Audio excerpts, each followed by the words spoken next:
and welcome to Code to Cloud. It's a snowy April here in Alberta. The sun is trying to come out, but today we're joined by Azure Community MVP, Jonah Andersson. Jonah, what's the weather like where you are?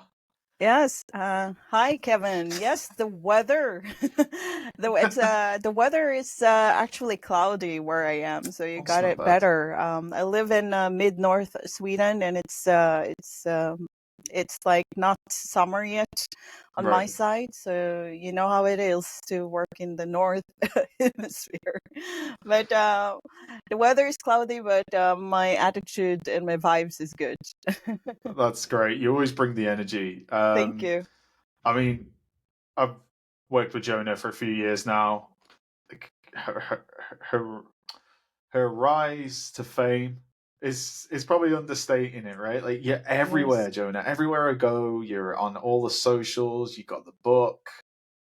Do you want to just introduce yourself quickly and just refresh people's memories? Because you do so much. I don't think I can keep tabs on everything, right? So Yes, that's right. Yeah, thank you for that. So, yes, I'm one of my friends in the community here in Sweden calls me, it gave me a nickname of Wonder Woman because of the things I do, kind of like Wonder Woman of Azure or Wonder Woman in tech. But to those that haven't seen me somewhere on my channels, I'm Jonah Andersson. I am in Sweden. I grew up in the Philippines, so I look Asian, not really Swedish. But I work as a senior Azure consultant at Solidify. It's an IT consulting company. So my role is entitled senior Azure consultant, but I do a lot of stuff from development to cloud architecture, infrastructure, DevSecOps, and even working with people in the project. And aside from my daily job as a consultant, I run my own company on the side, Jonah Andersson Tech, as a certified trainer. So I train about Azure. And then in the community, I'm very active as an international public speaker.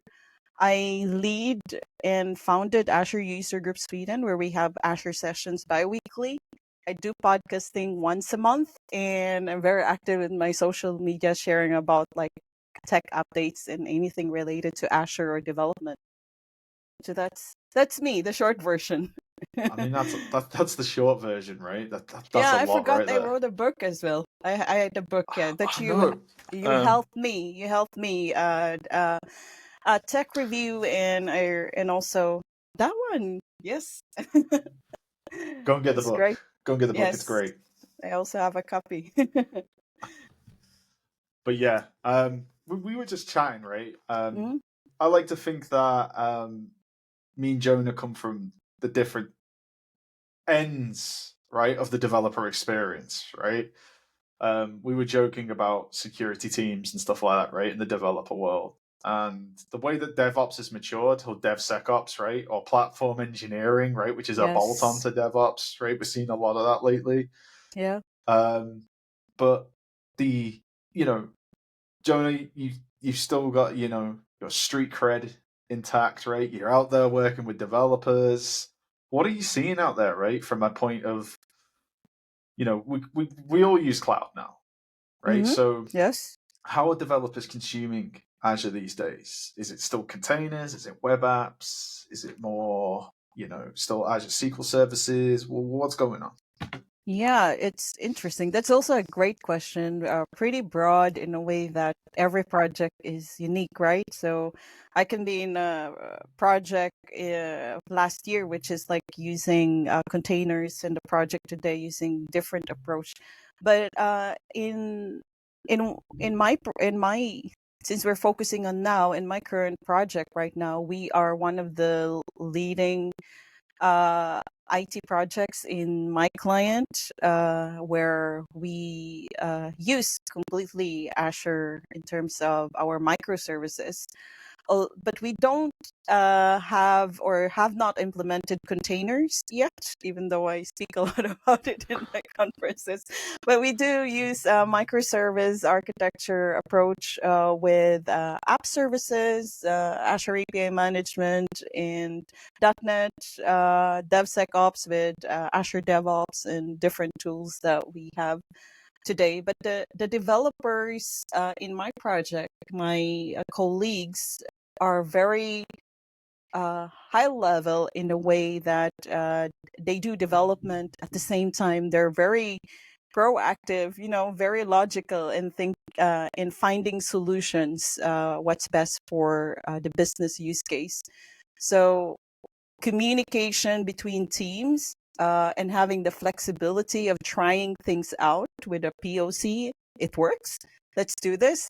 That really makes a big advantage, specifically in my project, based on my experience. But probably in other projects, it's different how they approach cloud development or handling business use case. I completely agree. That communication piece is really important, right? Yes. Having the right people at the table at the beginning just actually removes barriers, right? So, it's we laughed, right? Having security at the table. Yes. The developers are more involved now, right? They want to consume more services, right, and get quicker to access to certain services and resources. I think you got the ops, right, or the platform engineers, right? The Yes. people that servicing Azure every day, right, and making it valuable to the business. I mean, from a developer experience, like, I'm going to ask. This is a good question.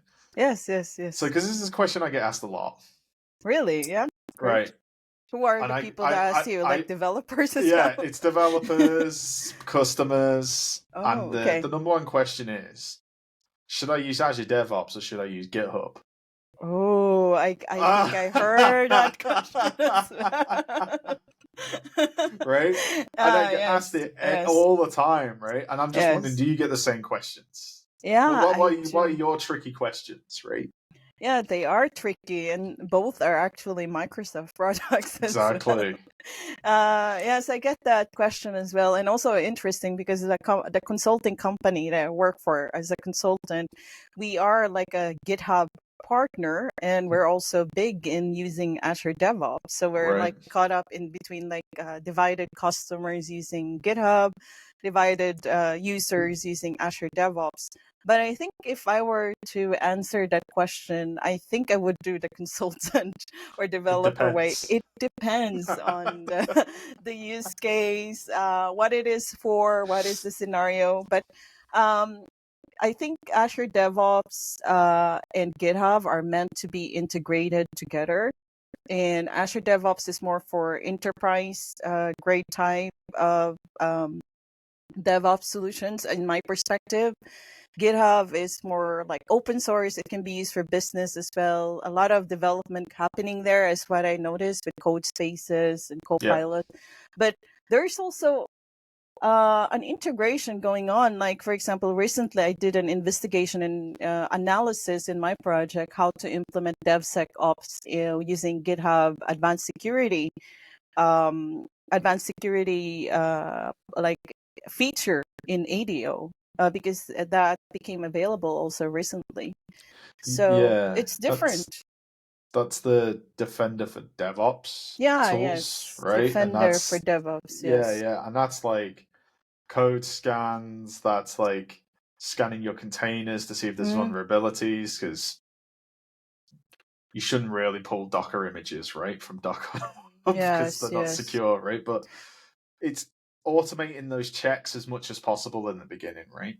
Yeah, that's right. There's actually, and aside from the Microsoft Defender for DevOps feature in Azure, there's actually a recently new one, the GHAS, the GitHub Advanced Advanced security. Security for Azure DevOps.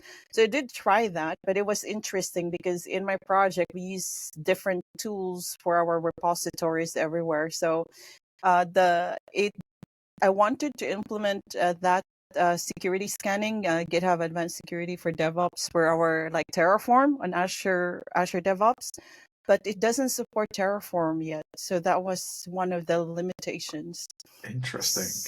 So I hope it will be. So what we did in our side right now, since I'm also responsible in the DevSecOps, is we tried to another tool that we use internally, which is checkmarks, which Okay. can be integrated as well with ADO.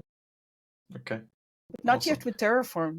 Maybe we can raise that feature request. I have seen. I had a session here with the product manager, but it was Defender for DevOps. It did do checks against Terraform.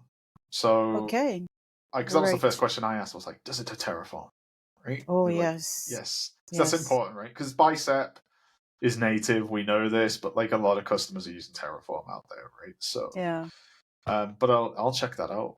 I'm curious. When is that session coming with the It's Defender? already out. It's already live on the channel. I missed that. I I'll need to send you check the it out. link because I thought it was really cool. Right? I would really like to learn about that because I was thinking about Defender for DevOps as well, but there was some kind of like you need to configure it somehow on the VM, something backend self-hosted thing, I think. Well, you can do that, but I believe it's I believe it integrates now right into the platform. So okay. Yes. But yeah, check out the video.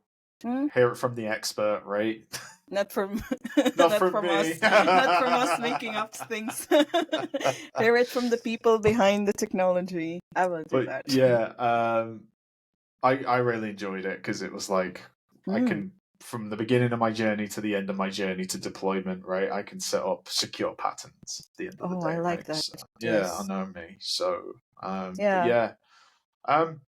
So again, from a developer point of view, what are people using? Are they using Java? Is it .NET Core? Like, what projects do you work on? What are people using these days? In my project, specific to my project, we are using .NET for the back end of our microservices, and of course, Azure is the cloud. In front end, we have chosen Angular for that because it's based on my what I heard from the architect it helped also is that it's faster, especially in terms of like the web part and the calculations and the things that we have in our use case. So, but it's .NET. So even though I am considered lead cloud DevOps platform engineer in the team, so I have like people working with me, and I do different stuff as a consultant. I do get some time to code as well because we use .NET, and I have that background. I'm supposed to do 50-50, 50 developer, 50 platform engineering and /cloud, but there's so much to do learn, in the cloud and the platform engineering and DevSecOps. You know how it is.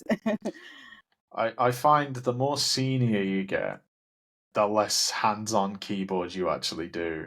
And it's like I've tried to fight it for years. I know it's coming, right? Kind of thing. It's just like part and parcel, right? But yeah, it's interesting to hear. Yeah, that's right. You need to keep the coding part if I possible. completely agree. I like to walk the walk and talk the talk, right? As much as I can. But it's difficult to maintain that sometimes, right? Yeah, not easy. So that's why what I do, since I do not really 100% full-time coding like I used to, because I used to be a full-time every day I code and just stare on a C# code or backend code, doing integration stuff for the past several years. And then I transition between like 50-50. Sometimes I get to code .NET. Sometimes I get to code infrastructure as code. Sometimes I help solve problems. So it's a mix of things. So what I do as a strategy to keep my technical skills in coding, I don't want to be removed as a developer because I'm still a developer, even though I work with DevSecOps or platform engineering. I try my best to have this personal projects on the side. And then every time I have a new idea, I want to learn. For example, I recently shared a lot in the community about Azure Developer CLI. Yeah. Um, I wanted to speak about it and learn about it. So every time I learn something new and I do a mini project of that specific technology, I motivate myself. I'm going to speak about it and share. So even though I'm not in that expert level of maybe speaking about uh, containers in the advanced level, at least I kind of like learn by doing, at the same time learn and develop my skills in coding by teaching it or by sharing about it. So it's like doing the domino effect and striking a lot of birds at the same time mindset that I do. I completely agree with that. I do that as well. Mm-hmm. So like I'm gonna use like Radius. I do the Yeah, local meetup yes. here, right? And I was like, we'll do Radius. And everyone looked at me and went, who knows Radius? And nobody knew Radius. And I was like, I'll learn it. And that's it. I booked the Yes. date and I learned Radius and I demoed it, right? And that's I how I can keep my relate. hand in. Yeah, you've got to do it, right? It's like Yeah. well, I've committed to it now, so I've got to learn it, right? Yes, I So saw that you had a community event with the radios, and it is one of the technologies that I've been doing hands-on on the side as well. So Azure Developer CLI, Azure yep. Container Apps, and radios are on my list, bucket list project. And tomorrow, for example, I volunteered to share to my colleagues, workmates, that I'm gonna share about Azure Developer CLI with container apps.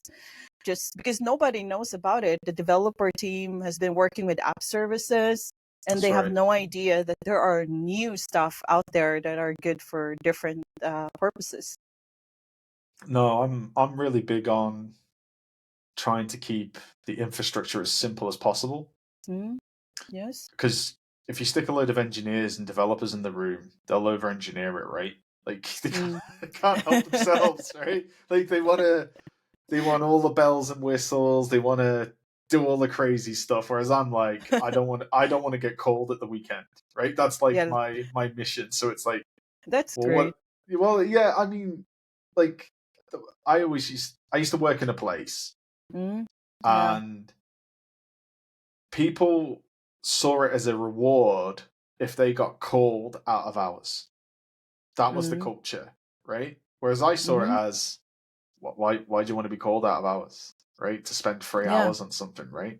Yes. So I was like, if I get called, that means I haven't designed a solution in the right way. Mm, that's It very. it should be highly available. It should be self-serving, right? At the end of the day, Yeah. like, Yes. providing what it needs to provide to the business. And Yeah.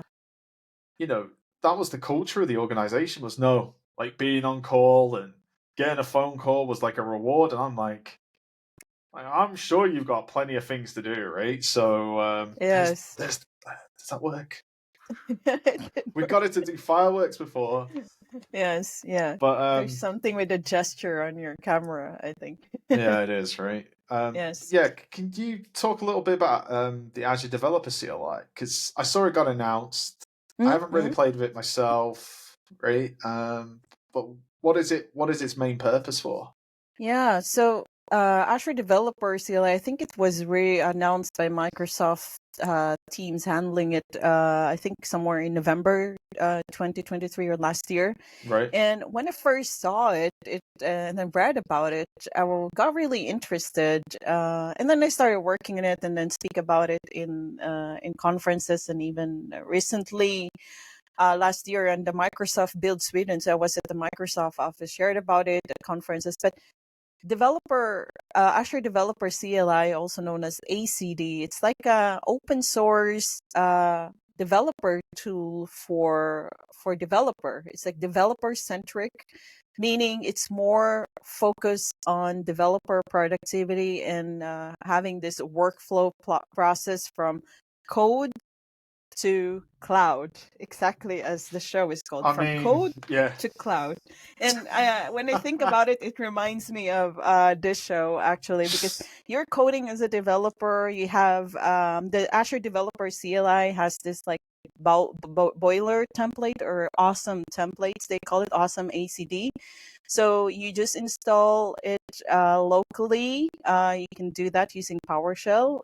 You can install the extension, VS Code extension. Right. You can also code with ACD using GitHub code spaces. So it's pretty flexible. Nice.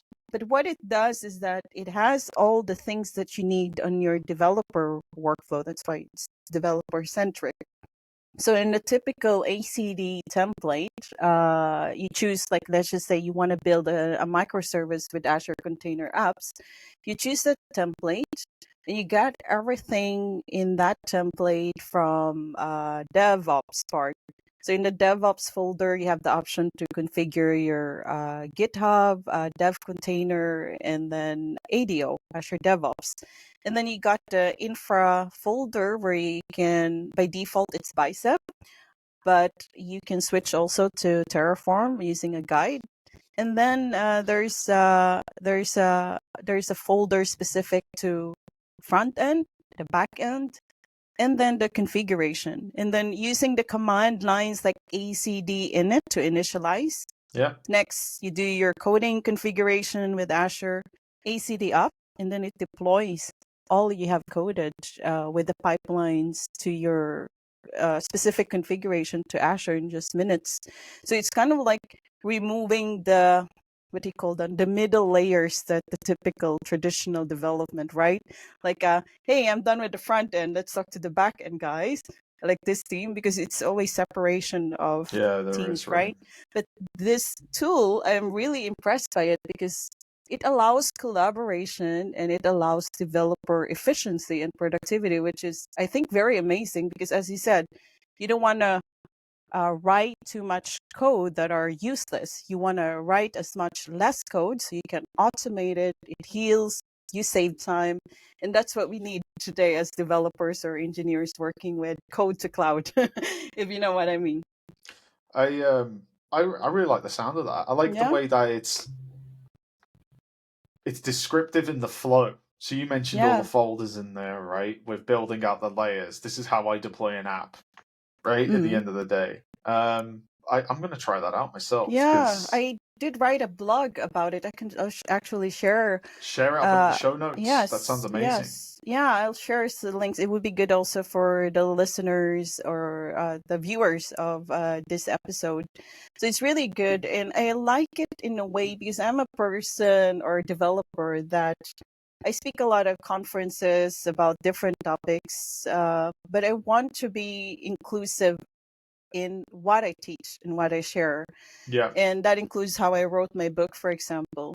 And this ACD, or Azure Developer CLI, allows also even those that are junior developers, hey, I've never done infrastructure as code before. If you have the template that's laid out for you, you have this like a prepared template that you can work on yourself as a junior one, and then you get a chance to collaborate. I completely agree. A lot of folks going deep and really technical, you lose half the audience, right? And actually, the people that are more senior in the audience, like, they'll learn something new anyway, right? I like working to that workflow. I think that's pretty cool. You speak about developers. Yes. I was in a room a couple of months back. There was like 20 people in there, and they were all infrastructure people, security people. Yes. And I said to them, "Oh, by the way, you're all developers now." And they went, "No, we're not." And I went, "Yes, you are." Right? Yes. And they went, "No, we're not." I said, "Look, you're all going to become developers." Yeah. Okay. Right? So we're starting to see that now, where, you've got traditional infrastructure folks coming in. And I was the same, right? Like, what tools do I use? Like, VS Code, or should I use Visual Studio? Right? Like, it was complicated, right? It was like, Mm-hmm. I don't know where to start. What do I need to know for my job, right? So I like the sound of that, where it's like telling you, it's being very prescriptive and saying you need this, this, this, and this, Mm-hmm. right? And then Yes. it's sort of bringing you along the journey, right? So I'm going to Yeah. check that out.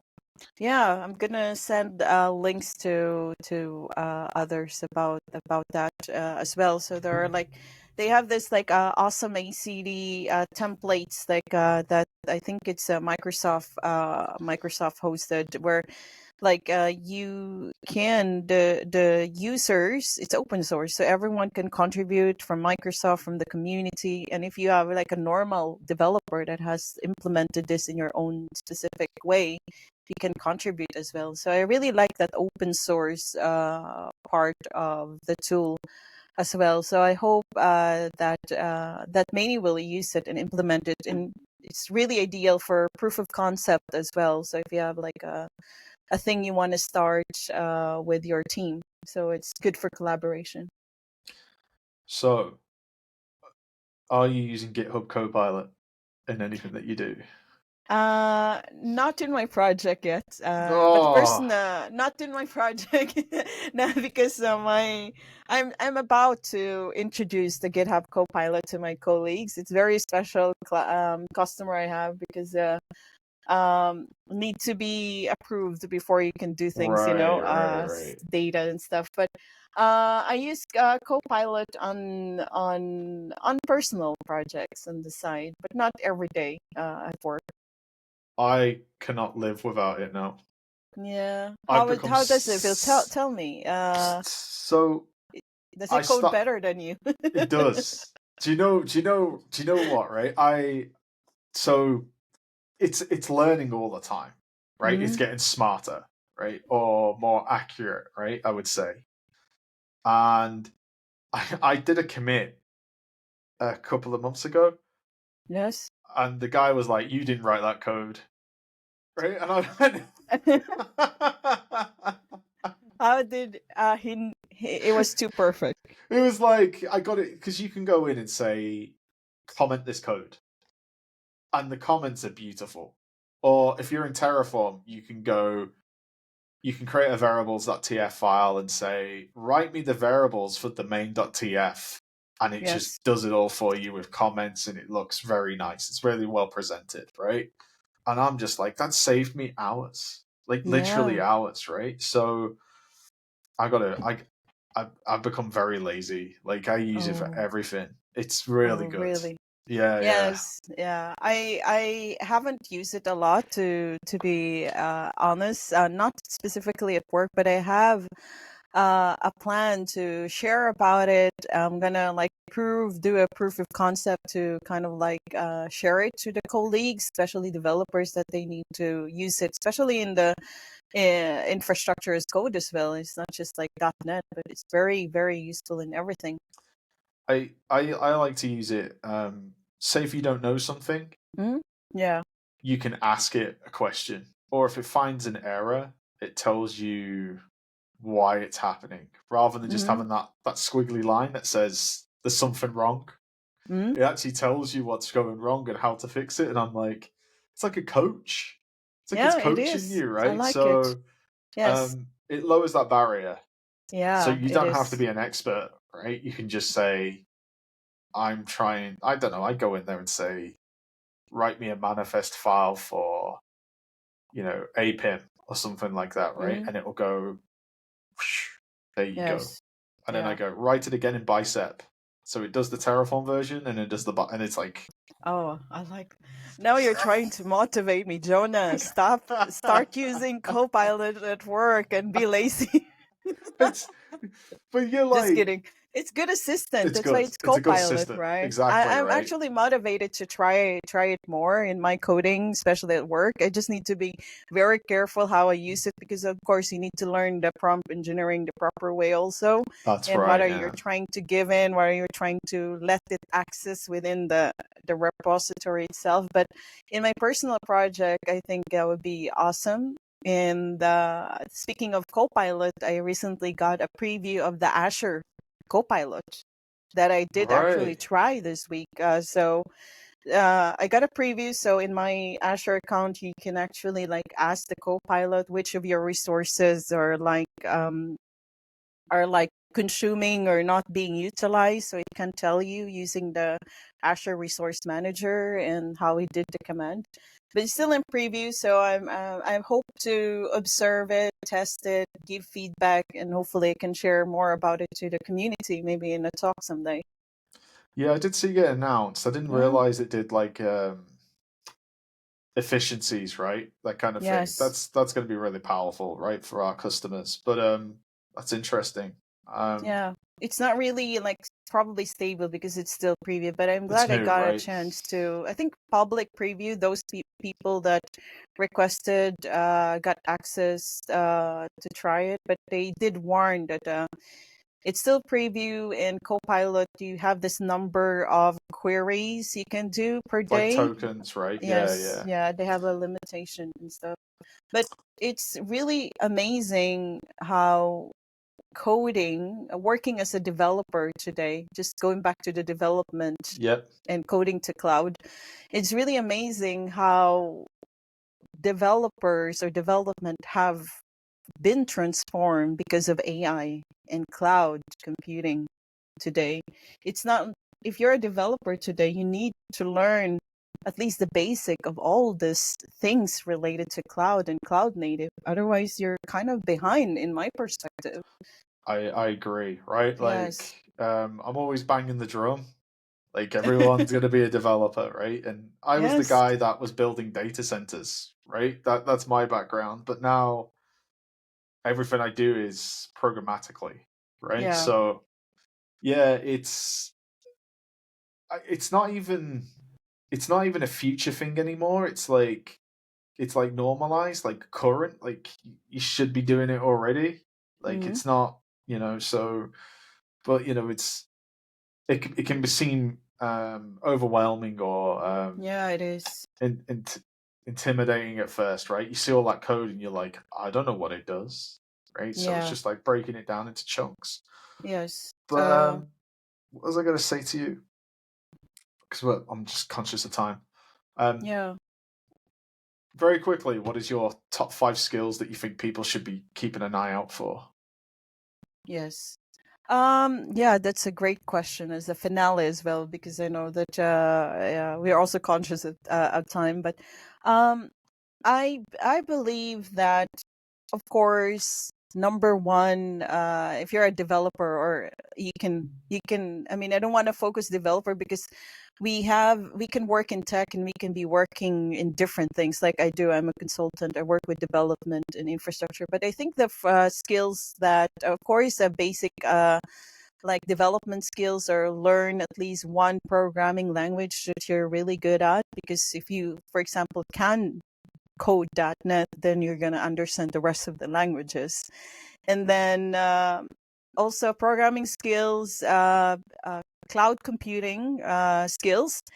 Uh, you cannot learn all the cloud It's computing hard, right? platform. Yeah, yeah, yeah. It's so huge. There's so many of them, depending on where you are and what your project is. But focus on one cloud computing platform that is close to you, or that's interesting to you. And of course, it should be close to a project that you are working on, because you cannot learn AWS and very good at it, but your project is in Azure, for example, and it works. So you need to kind of like balance it as well, because you cannot learn everything. So number one, programming skills, cloud computing, cloud development in a platform that's suitable for you and your existing active project.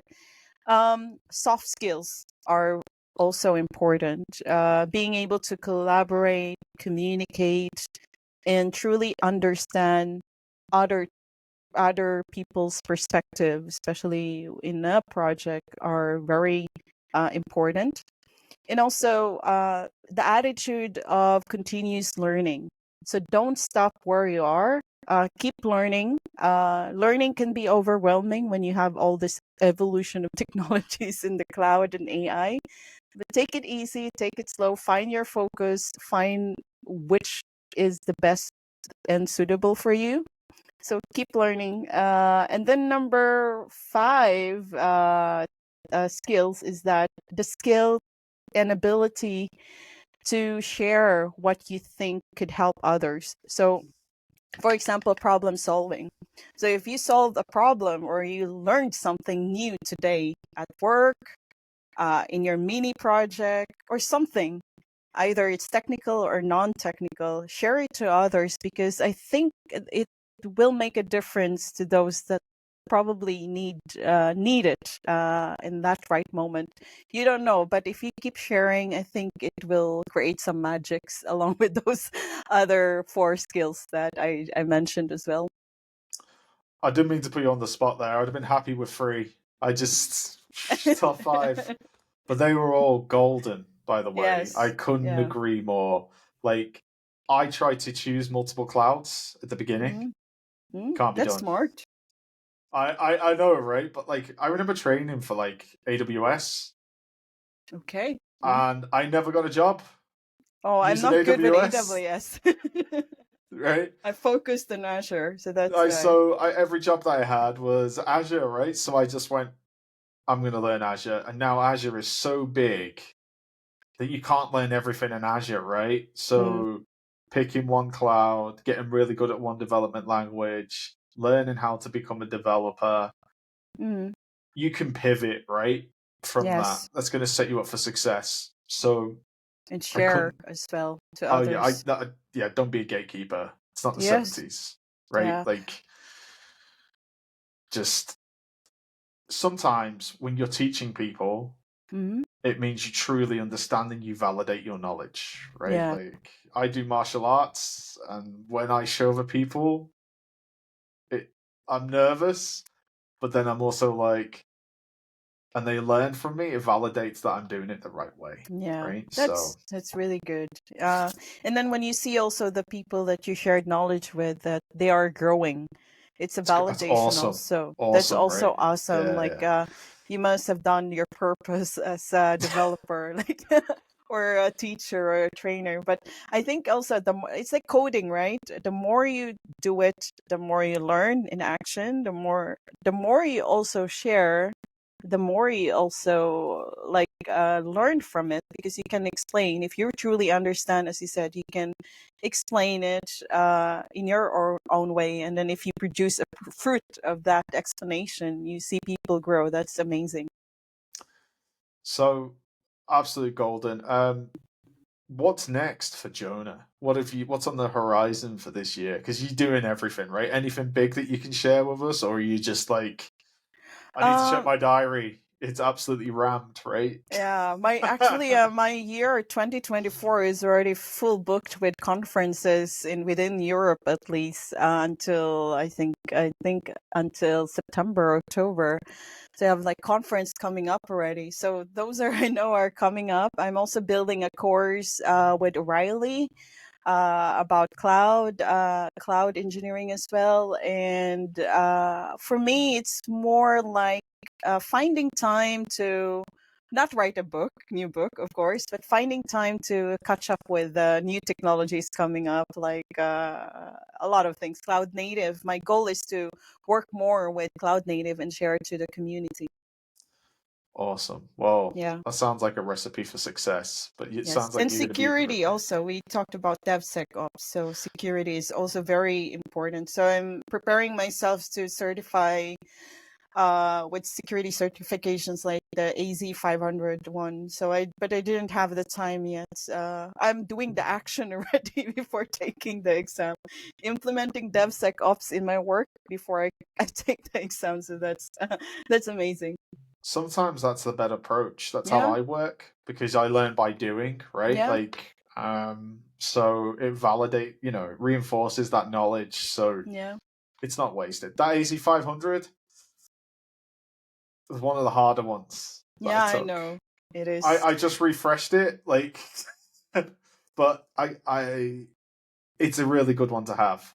Yeah, It's very broad, but it's a really good one to have, right? yeah. So, I'm taking but my yeah, time to prepare for it, because when I attempted once, technical things happened. My internet got disconnected when I was in the middle of the exam. It was my No. first time. And I was like, I felt prepared to study. And now it's been like months. And I tried to forget about the technical problem. And I said, I won't rush this Azure AC 500 just to get the certification. I want to learn security because I want to. That's my goal. It's just a certification. That's awesome. Yes. I will send you some stuff as well. I posted last year.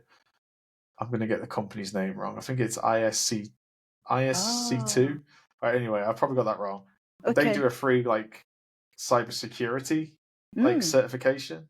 They're I like that. I like that. They're like a world-renowned organization, right? That do cybersecurity. So that's also a good one to have. Right? Yes, So, please do. We're gonna exchange list of links and spam each other.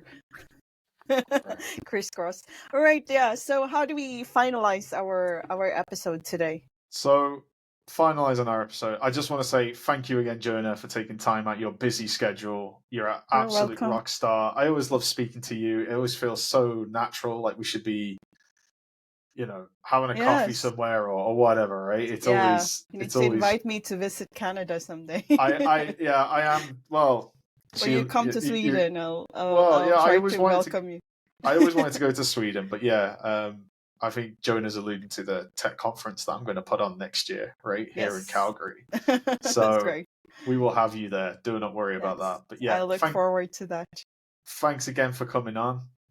Thank you so much. To the viewers, thank you very much for watching. If you like what we're doing, don't forget to like, subscribe, share, and repeat. Yes, and tag us also. We will tag us. Yes. Yeah. Yes. Thank you so much, Kevin, for having me, and see you on the next episode of Code to Cloud. All right. Thank you very much. Bye for now. Bye.